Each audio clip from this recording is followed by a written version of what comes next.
and welcome to Everything Fear, your one-stop shop for all things horror. I'm Kit Tinsley. I'm a horror author, film academic and general horror geek. Today I'm going to be doing a retro review of the 1989 Italian horror movie, The Church.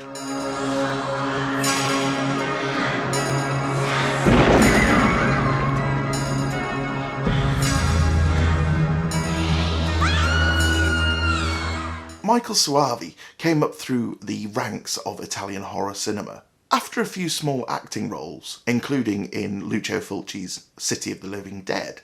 He was taken under the wing of director Joe D'Amato, with whom he worked several times as an assistant director. From there he went on to work with legendary Italian horror director Dario Argento. In 1982, he was hired by Argento for Tenebrae as the second assistant director, with Lamberto Bava being hired as the first assistant director. Lamberto Bava being the son of another Italian horror legend, Mario Bava. Soavi was also the assistant director on Phenomena and Opera by Dario Argento. Lamberto Bava hired him as an assistant director and to star in his movie Demons. Soavi's directorial debut came in 1987 with the film Deliria, a giallo about a group of performers locking themselves in a theatre to rehearse, only to be locked in there with a psychopath in their midst. This brings us to his second film as director, the film we want to talk about today, The Church.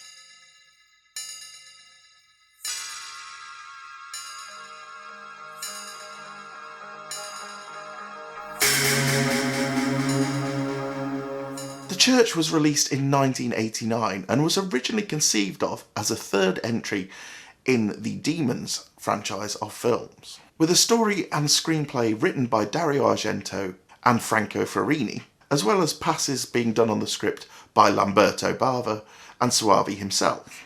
Though it's not credited in the film, the movie does take inspiration from the M.R. James ghost story, The Treasure of Abbot Thomas. Soavi wanted this film distanced from the Demons franchise, which, despite working on the first Demons movie, he considered them to be pizza schlock, and he wanted The Church to be something more sophisticated. The movie starts in the Middle Ages, where a group of Knights Templar invade what they believe is a coven of witches and slaughter an entire community. They bury the bodies in a mass grave and build a church on top.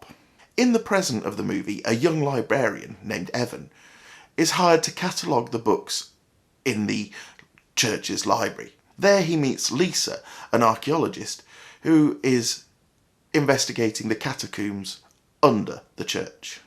Evan accidentally unleashes an ancient evil and becomes possessed. Soon several visitors are trapped within the church and possessed by demons. Priest Father Gus discovers a secret in the construction of the church that may turn out to be the only chance to save mankind. What did I like about this movie? This movie definitely has that wonderfully weird feel that we've come to expect from Italian horror cinema. The opening sequence set in the Middle Ages is really well done. The lighting and the aesthetic really reminds me of Monty Python and the Holy Grail, which can only ever be a good thing. When we move into the present, the cinematography continues to impress. The scale, creepiness and grandeur of this Gothic cathedral are really put across by the visuals. There are some great special effects in this movie, both grotesque and just beautifully weird. The score for this film is really good. Unusually, this film used 4 composers for the score, including Keith Emerson of prog rock band Emerson, Lake and Palmer, Philip Glass, an amazing musician who would go on to score many films, including the amazingly haunting score for Candyman in 1992. And also, it included music by Goblin, frequent collaborators with Dario Argento.